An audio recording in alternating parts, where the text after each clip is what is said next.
Hello दोस्तों, आपका स्वागत है आपके YouTube channel Aditya ji centre में। मैं हूं आदित्य कुमार और आज हम आप सबको ज्योमेट्री की दूसरी क्लास देने जा रहे हैं।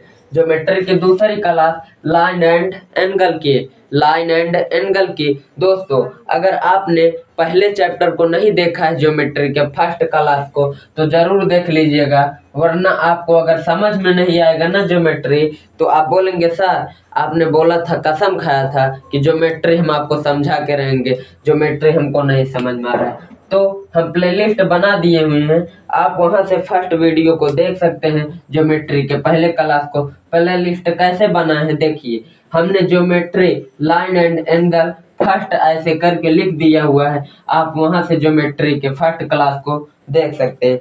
जिन्होंने देखा है उनके लिए कोई दिक्कत नहीं है। हम बढ़ते हैं अपने चैप्टर की ओर। देखिए दोस्तों, ज्योमेट्री में लाइन एंड एंगल में हमने कोण मतलब कोण के बारे में नहीं जाना था, लाइन और बिंदु मतलब रेखा और पॉइंट के बारे में हमने एकदम अच्छे से जानकारी प्राप्त कर ली थी। अब हमारा छूट रहा था एंगल। अब दूसरे वीडियो में हम एंगल को कवर करेंगे। पहले ये जानेंगे एंगल कितने प्रकार के होते हैं, कितने टाइप्स के होते हैं। अगर दोस्तों ज्योमेट्री में आपको कुछ नहीं आता है तो ज्योमेट्री जरूर आएगा, बस वीडियो में लास्ट तक बने रहिएगा। देखिए दोस्तों, ज्योमेट्री में जो कोण होता है, हमने लाइन और बिंदु के बारे में पढ़ चुका था, ये हमने आपको बताया और अगर आपने वीडियो देखा होगा तो आपको समझ में भी आया होगा। देखिए, अब हमारा एंगल स्टार्ट होता है। ज्योमेट्री में कोण कितने प्रकार के होते हैं? सिंपल कोण, पहले इसको समझिए। ज्योमेट्री में कोण 6 गो प्रकार के होते हैं। कितने प्रकार के? 6 गो। सिंपल वाला बता रहे हैं। पहला न्यून कोण, दूसरा समकोण, तीसरा अधिक कोण, चौथा सरल या ऋजु कोण, चौथा जो है हमारा सरल या ऋजु कोण, पांचवा वृहद कोण, छठवा पूर्ण कोण, छठवा जो है पूर्ण कोण। तो दोस्तों आइए इसको समझते हैं एकदम सिम्टम से, एकदम धांसू कॉन्सेप्ट से। तो देखिए दोस्तों, ये जो हमारा पहला न्यून कोण है, न्यून कोण कहते किसको हैं, ये होता कैसे है, इसके बारे में जानते हैं, वो भी एकदम सरल तरीके से। देखिए दोस्तों, न्यून कोण किसको कहते हैं? जीरो अंश से बड़ा और 90 अंश से छोटा, जीरो अंश से बड़ा और 90 अंश से छोटे कोण को हम लोग न्यून कोण कहते हैं। मतलब जब कोण रहेगा वो जीरो अंश से बड़ा रहेगा। जीरो अंश का कोण कब बनता है इसको समझिए। मान लीजिए एक सीधी लाइन है, अगर कोनो लाइन यहीं पे फिर चल गई तो वो कितने अंश का कोण होता है? उस पे कोई कोण ही नहीं बनेगा, ये जीरो अंश का कोण होगा।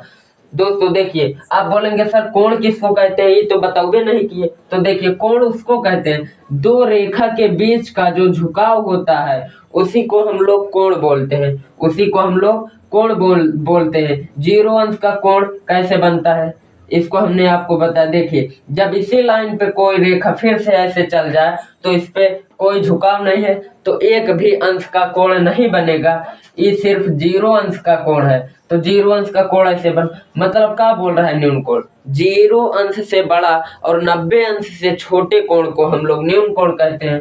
तो जीरो से बड़ा रहना चाहिए, 90 अंश का कोण ऐसे सीधी रेखा होती है, तो 90 से छोटे अंश के कोण को अभी 30 हो सकता है, 30 हो सकता है, 60 हो सकता है, 45 35 कुछ हो सकता है। उतन मान लीजिए 30 अंश का कोण बना, ये जीरो से बड़ा है और 90 अंश से छोटा, तो ये कौन सा कोण हो गया? ये न्यून कोण हुआ कि नहीं हुआ? हो गया। न्यून कोण आपको समझ में आ गया। एकदम अच्छे से समझते चलिए दोस्तों, बेसिक क्लास है। अगर आपने बेसिक क्लास छोड़ दिया तो जब हम आपको थर्ड वीडियो में सवाल हल कराएंगे तो आपको समझ में नहीं आएगा। ठीक है दोस्तों, न्यून कोण हमने समझ लिया, जो समझ लेते हैं उसको टिक करते हुए चलते हैं। और दूसरा नंबर जो हमारा आता है समकोण। अब समकोण किसको कहते हैं इसको समझिए। 90 अंश के कोण को हम लोग समकोण कहते हैं। एक सीधी लाइन है और ऐसे एक सीधी लाइन खींच दिए, यहाँ पर 90 अंश का कोण बना, 90 अंश के कोण को ही हम लोग समकोण कहते हैं। 90 अंश के कोण को समकोण कहते हैं। समकोण को भी हमने एकदम अच्छे से दिमाग में नोट कर लिया। अब आता है हमारा अधिक कोण। अगले नंबर पर अधिक कोण मतलब समझिए, अधिक कोण वह कोण होता है जो 90 अंश से बड़ा हो और 180 अंश से छोटा हो, उसको हम लोग अधिक कोण बोलते हैं। अधिक कोण उसको बोलते हैं जो 90 अंश से बड़ा हो और 180 गो अंश से छोटा हो, ओके हम लोग अधिक कोण बोलते हैं। ये कोण कैसे बनेगा इसको देखिए। अधिक कोण क्या बोल रहा है, 90 अंश से बड़ा होना चाहिए और 180 अंश से छोटा। 180 अंश का कोण कब बनता है, एक सीधी रेखा पर 180 अंश का कोण बनता है। तो ये क्या बोल रहा है, 90 अंश का कोण सीधे बनता है, 90 से बड़ा 180 से छोटा, तो ये कोण ऐसे बनेगा। ये कोण ऐसे बनेगा। ये देखिए 180 से ये छोटा है, 180 से ये छोटा है लेकिन 90 से बड़ा है, तो ये कौन सा कोण हो गया, अधिक कोण हो गया कि नहीं हो गया। आपको सब समझ में आएगा दोस्तों, बस वीडियो में लास्ट तक बने रहिएगा। ठीक है दोस्तों, अधिक कोण को भी हमने समझ लिया। 3 कोण हमारे एकदम कंप्लीट हो गए। आप इनको नोट कर लीजिएगा, कहाँ पर, दिमाग में। ठीक है, अब आता है बारी सरल या रिज कोण की। सरल कोण या रिज कोण की, तो इसको समझिए। सरल कोण या रिज कोण उसे कहते हैं जो 90 अंश का होता है। 90 सॉरी दोस्तों, जो कोण 180 अंश का होता है उसी को हम लोग सरल या रिज कोण कहते हैं। सरल या रिज कोण कहते हैं। देखिए 180 अंश के कोण को ही हम लोग सरल या रिज कोण कहते हैं। सरल कैसे हुआ, ये एक सीधी रेखा है और यहीं पे तो बनता है 180 अंश का कोण। और रेखा कैसी है, सरल रेखा है, स्ट्रेट लाइन है, तो इसको हम लोग ऐसे याद रखेंगे कॉन्सेप्ट से, सरल या रिज कोण 180 अंश के कोण को कहते हैं। तो ये भी हमारा क्लियर हो गया। 180 अंश के कोण को सरल या रिज कोण कहते हैं। वृहद कोण किसे कहते हैं, वृहद कोण 180 अंश से बड़ा, 180 अंश से बड़ा और 360 अंश से छोटे कोण को हम लोग वृहद कोण कहते हैं। मतलब इस पे बना है 180 अंश का कोण, अब बोल रहा है 180 अंश से बड़ा होना चाहिए, तो 180 अंश से बड़ा और 360 अंश से छोटे कोण को ही, मतलब ये कोण ऐसे बनेगा। 180 अंश से बड़ा है लेकिन 360 अंश से छोटा है। मान लीजिए ये हमारा जो कोण है 180 अंश से बड़ा है और 360 अंश छोटा है, मान लीजिए 200 अंश का कोण है। कितने का, 200 अंश का कोण है, तो ये हमारा कौन सा कोण हो गया, वृहद कोण हो गया।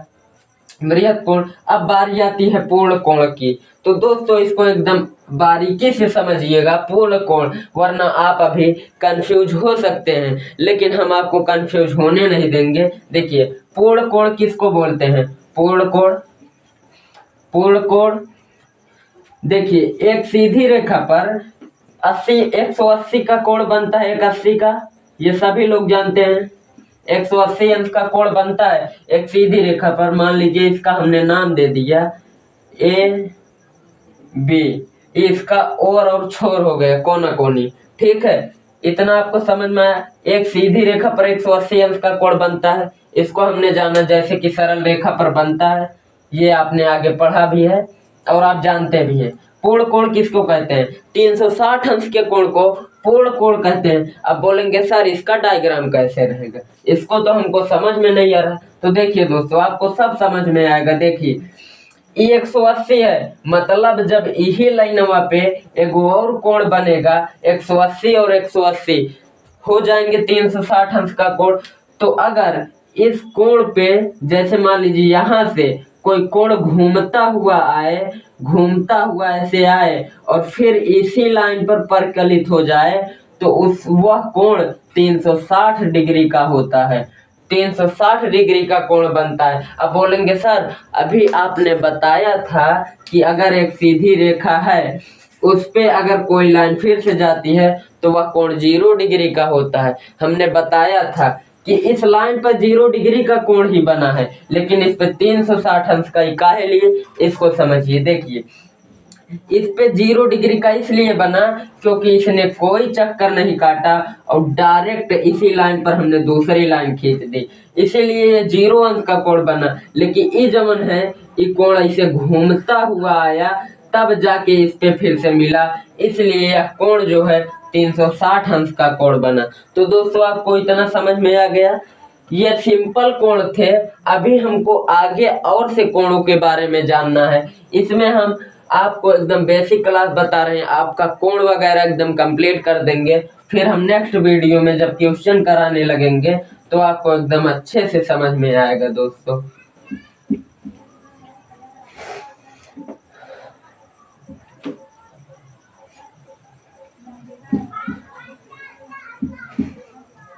देखिए दोस्तों, हमने सिंपल कोणों के बारे में अध्ययन कर लिया, जान लिया है। अब हम जानते हैं कोणों का युग्म आधार, मतलब थोड़ा हार्ड कोणों के बारे में। कोणों का युग्म आधार, कोणों का युग्म आधार, कोणों का युग्म आधार, कोणों का युग्म आधार के बारे में समझते हैं। देखिए दोस्तों, कोणों का युग्म आधार कितने प्रकार का होता है, पहले हम इसको जानते हैं। कोणों का जो युग्म आधार होता है यह मुख्य प्रकार का होता है, लेकिन यह मुख्य प्रकार का होता है, ये अनंत प्रकार का। अनंत एक प्रकार से इसलिए बोल रहे हैं क्योंकि ये जो कोण है ये बहुत से टाइप का होता है। इसमें हम बहुत से कोणों को ले सकते हैं, लेकिन हमको कुछ मुख्य कोण ही पढ़ना है इसमें, जिसका हमें आगे चल के ज्योमेट्री में यूज होगा, जिसका हम सवाल लगाएंगे जिस आधार पर। इसीलिए इसका नाम ही है कोणों का युग्म आधार, क्योंकि इसी के आधार पर लगेगा आगे का हमारा हर एक सवाल, चाहे वो ट्रायंगल का हो या क्वाड्रिलेटरल का हो या पॉलीगन का हो या सर्किल का हो, लगेगा इसी आधार पर, इन्हीं कोणों के आधार पर। तो इसको जरूर याद रखिएगा दोस्तों। पहला नंबर जो है शीर्षाभिमुख,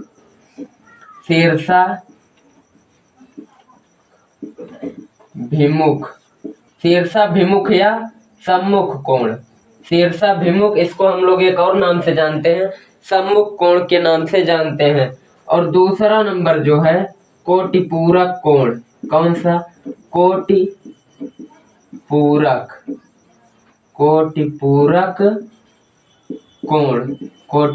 कोण। इसको कुछ लोग पूरक कोण भी बोलते हैं, वो भी सही है, लेकिन इसका फुल नाम है कोटिपूरक कोण। और तीसरा नंबर जो हमारा है इसमें वो है संपूरक कोण।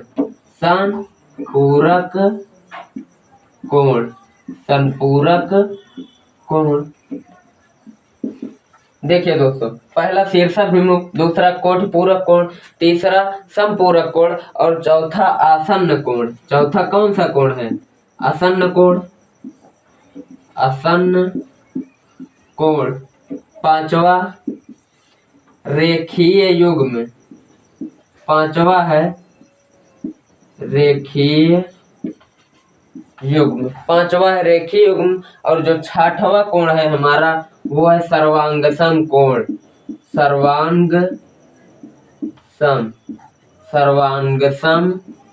कोण। उसके बाद जो सातवां है वो है हमारा एकांतर कोण।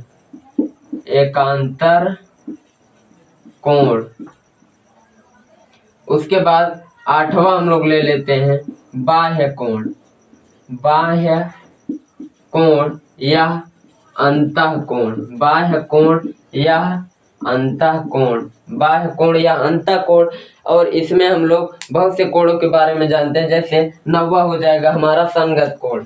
9वां कौन सा हो जाएगा? 9वां जो रहेगा संगत कोण। लेकिन दोस्तों हमको सिर्फ सर्वांगसम कोण तक ही जानना है, सिर्फ 6 टाइप ही जानना है, क्योंकि ये जो एकांतर कोण है, बाह्य कोण और अंतःकोण, संगत कोण, ये सब मैंने जब लाइन के बारे में बता रहा था, लाइन और बिंदु के बारे में, तो मैंने उसमें इसकी चर्चा की थी और आपको सिद्ध करके भी बताया था कि ये कैसे होते हैं, एकांतर कोण, बाह्य कोण, अंतःकोण और संगत कोण। तो दोस्तों आप फर्स्ट वीडियो में देख सकते हैं, अगर आपने नहीं देखा है। हम बार बार आपसे रिक्वेस्ट करेंगे कि फर्स्ट वीडियो को बिना देखें, इस वीडियो को ना देखें, वरना आपको ज्योमेट्री में कुछ भी समझ में नहीं आएगा। तो आप बाद में हमको दोष मत देना कि सर ज्योमेट्री आपने सिखाने का कसम लिया था, हमको तो आ ही नहीं रहा है। तो देखिए दोस्तों, हमारा जो रेखीय युग्म के आधार पर कोण है वो भी 6 टाइप का है। मुख्य रूप से देखें, शीर्षाभिमुख, पहला नंबर है शीर्षाभिमुख कोण। इस ये क्या चीज है, इसके बारे में पहले समझते हैं। शीर्षाभिमुख कोण में हमने आपको पहले भी बताया था और अब भी बता रहे हैं कि शीर्षाभिमुख कोण उसे कहते हैं, आमने सामने के कोण को ही शीर्षाभिमुख कोण कहते हैं। और शीर्षाभिमुख कोण हमेशा बराबर होता है आपस में। जैसे अगर इधर का कोण 7 है तो इधर का भी 7 रहेगा, अगर इधर का 9 है तो इधर का कोण भी 9 रहेगा। शीर्षाभिमुख कोण हमेशा आपस में बराबर होता है। और आमने सामने के कोण को ही शीर्षाभिमुख कोण कहते हैं, जिसका मुंह से मुंह सटल रहे उसी को शीर्षाभिमुख कोण बोलते हैं। दूसरा नंबर आता है कोटिपूरक कोण। कोटिपूरक कोण किसे कहते हैं, अगर अगर दो कोणों का योग 90 अंश हो जाए तो उसको हम लोग कोटिपूरक या पूरक कोण कहते हैं। जैसे मान लीजिए एगो 90 हो, मान लीजिए 90 नहीं ले रहे हैं, एगो 80 हो गया, 80 प्लस एगो कोण 10 हो गया, बराबर कोण 90 आया कि नहीं आया, आया ना। तो अगर दो कोणों का योग 90 अंश हो जाए तो उसको हम लोग कोटिपूरक या पूरक कोण बोलते हैं। या फिर आप कुछ ले सकते हैं, कोण 89 प्लस कोण 1 बराबर कोण 90। 90 आना चाहिए बस, आप कोई भी कोण ले सकते हैं। ठीक है दोस्तों, इतना आपको समझ में आया कोटिपूरक कोण। अब संपूरक कोण की तरफ हम बढ़ते हैं। संपूरक कोण किसे कहते हैं, अगर दो कोणों का योग 180 अंश हो जाए तो उसको हम लोग संपूरक कोण बोलते हैं। वो कैसे, देखिए, अगर एक कोण का मान 179 दिया है तो एक कोण का मान 1 होगा, तब जाके हो जाएगा 180। 180 डिग्री का कोण बनेगा। मतलब अगर दो कोणों का योग 180 अंश हो जाए तो उसको हम लोग संपूरक कोण बोलते हैं। अब वो यहाँ पर चाहे जो कोण हो, यहाँ पर चाहे जो, लेकिन उसको ऐड करने पर 180 अंश का कोण आना चाहिए, 180 डिग्री का कोण आना चाहिए। आसन्न कोण किसे कहते हैं, इसके बारे में समझिए। आसन्न कोण, अगर किसी कोण का एगो शीर्ष एगो भुजा उभयनिष्ठ रहे, अगर किसी कोण का एगो शीर्ष एगो भुजा उभयनिष्ठ रहे तो उसको हम लोग आसन्न कोण बोलते हैं। मतलब उसमें उसकी एक भुजा का रहे, कॉमन रहे तो उसी को हम लोग आसन्न कोण बोलते हैं। मान लीजिए कौन कोण है, अगर ये 90 अंश का कोण है, 90 डिग्री का कोण है, तो इहो 90 डिग्री का है, तो इसमें कोण 90 का हुआ, उभयनिष्ठ हुआ कि नहीं हुआ। जब हुआ तो ये कौन सा कोण है, आसन्न कोण कहलाता है, आसन्न कोण कहलाता है। अब आता है रेखीय युग्म किसे कहते हैं। रेखीय युग्म के बारे में समझिए दोस्तों।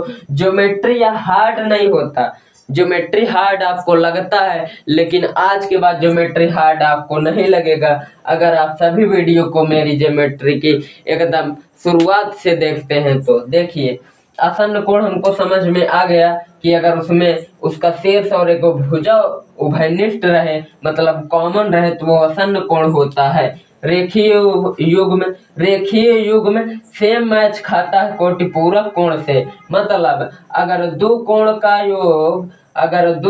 का योग 90 अंश हो, 90 डिग्री हो, तो इसको हम लोग रेखीय युग्म बोलते हैं। उसको हम लोग रेखीय युग्म बोल सकते हैं क्योंकि कोटपूरक का अर्थ ही होता है रेखीय युग्म। कोटा पूरा मतलब रेखा उसका जो है वो पूरा युग्मांतर हो गया है। रेखीय युग्म का अर्थ ही होता है कोटपूरक कोण।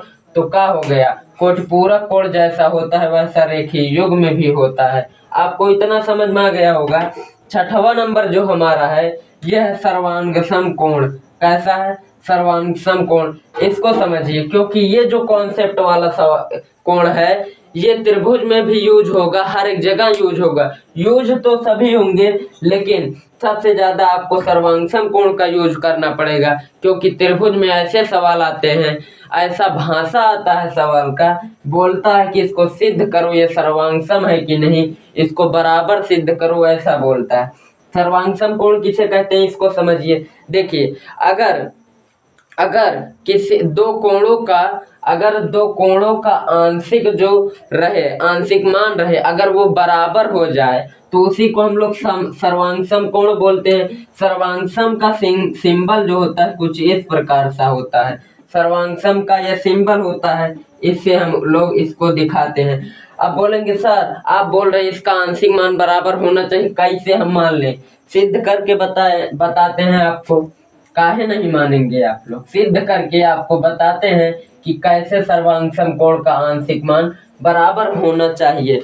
मान लीजिए एग्जाम्पल के तौर पर हमने दो त्रिभुज ले लिया। मान लीजिए एक त्रिभुज हो गया ए बी सी और एक त्रिभुज हो गया ए बी। मान लीजिए इसका नाम हमने रख दिया पी क्यू आर रख दिया। देखिए दोस्तों, ये त्रिभुज के अगर बराबर हो, समझने के लिए समझिए। देखिए अगर ये त्रिभुज का कोण और ये त्रिभुज का कोण, ये त्रिभुज का चाहे आकार समझिए, अगर आपस में बराबर हो, बराबर किस प्रकार हो? अगर इस कोण को, इस त्रिभुज को उठाकर हम इस त्रिभुज के ऊपर रखें, अगर इस त्रिभुज को उठाकर हम इस त्रिभुज के ऊपर रखें और यह त्रिभुज इस त्रिभुज को पूरी तरह बराबर ढक ले, तो उसी को हम लोग सर्वांग समकोण कहते हैं, सर्वांग सम त्रिभुज कहते हैं। मतलब उसका आंशिक मान बराबर होना चाहिए। जब इसका बराबरी का है तो इसके ऊपर एकदम आसानी से अगर फिट खा गया तो ये कौन सा कोण है? सर्वांग समकोण है। लेकिन खैर हमने त्रिभुज का एग्जाम्पल लिया था, ये तो सर्वांग सम त्रिभुज हो जाएगा। ठीक है दोस्तों, सर्वांग समकोण मतलब उसका आंतरिक मान बराबर हो। तो ठीक है दोस्तों, अगर आपको मेरा वीडियो पसंद आया हो तो वीडियो को लाइक कीजिए और चैनल पेज को सब्सक्राइब जरूर कीजिएगा। तो आज के लिए बस इतना ही दोस्तों, आप मिलते हैं अगली क्लास में। जय हिंद दोस्तों। हम अगली क्लास में आपको क्वेश्चन करवाएंगे, रेखा और कोण से संबंधित हर एक क्वेश्चन रेलवे डी पेपर तक कराएंगे। आपका एक भी क्वेश्चन नहीं छूटेगा दोस्तों। आप किसी भी सवाल को देखते मान पानी की तरह घोट जाएंगे।